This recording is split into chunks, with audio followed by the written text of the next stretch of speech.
Kapatid! Uy, sakto sa'yo! Nakita kita! Sabi yan, Japet. Sakto, hinahanap kita. Alam mo bang may nagbigay sa'yo? May nag-sponsor na naman sa'yo. Binigyan ka na naman ng ng 1,000. Ito galing kay Miss Weng. Anong gusto mong sabihin kay Miss Weng? Japet. Salamat sa binigyan niya at may pang-ulam na kami maya. May ulang. Sa classmate niyo si Japet? Meron din kayong Bible verse? Meron. Meron din. Sige. Ano yung Bible verse nyo? Sa simbahan to. Kita. Kamu. Sige. Dapat, Japet, dito ka. Japet. Sige, bigyan mo ako ng Bible verse mo dyan para sa imong sponsor. Ephesians 6:1. Children, obey your parents for the Lord, for this is right. Nga.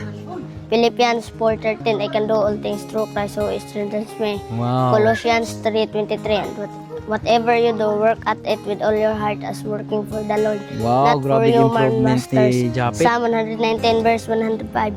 Your word is a lamp to my feet and a light to my path. Mark Wow. 12:30. Love the Lord Dami. your God with all your heart and with all your soul, with all your mind and with all your strength. Grabe. Palakpakan natin si Japet. Grabe, no? Grabe yung improvement ni Japet, mga kapatid. Naaalala nyo ba si Japet, mga kapatid? Ito si Japet yung yung iniwan ng mama niya. Hindi na bumalik, no? Ang nagpadako sa kanya ngayon, yung tita niya. Pero yung papa niya, nandyan din, mabait yung papa niya. Japet, anong gusto mong sabihin kay Lord? Anong gusto mong pasalamatan kay Lord? Kasi gusto mong pasalamat kay Lord? Pasalamat ko nga na nahimo ako buotan na bata og nagsimba taga-adlaw. Yun. Buotan talaga si Japet, mga kapatid, kasi si Japet, isang drummer sa church nila. Diyan sa RTR, no? Japet, ano namang gusto mong sabihin sa mga kabataan na walang Bible verse, hindi mahilig magbasa ng Bible? Kasi ikaw, naturuan mo si ano ba yun? Si Roland. Kanina na video namin si Roland. Grabe yung verse niya dahil sa yun, no? Nakinig siya. Ikaw naman, Japet, anong gusto mong sabihin sa mga bata na walang Bible verse, hindi nagbabasa ng Bible? Kasi gusto mong sabihin sa kanila? Musimba sila taga-Domingo niya mag-memorize og verse. Wow! Para pagpalain sila ng Panginoon, no?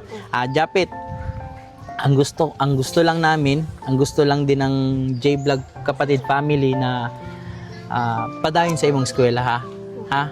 Kailangan makatapos ka ng pag-aaral para masuklian mo yung nagpadako sa imo, yung tita mo, no? Pasalamatan mo yung tita mo. Kasi gusto mo pasalamat sa iya, katong mama mo ngayon. Salamat ko sa iyang gipadako ko niya. Nanay kadlok sa Ginoo. Yun. Japet, lagi mong tatandaan, kahit gaano kahirap ang buhay, kahit gaano karaming dumarating sa buhay mo, huwag mong kakalimutan mahal na mahal tayong lahat ni Lord. Lalo ka na, mahal ka ni Lord. Kasi naging drummer ka sa church niya, no? Peace bomb tayo dyan. Hanggang dito na lang. Maraming salamat sa iyo. Thank you, Japet. Dito na kami. Una na kami, ha?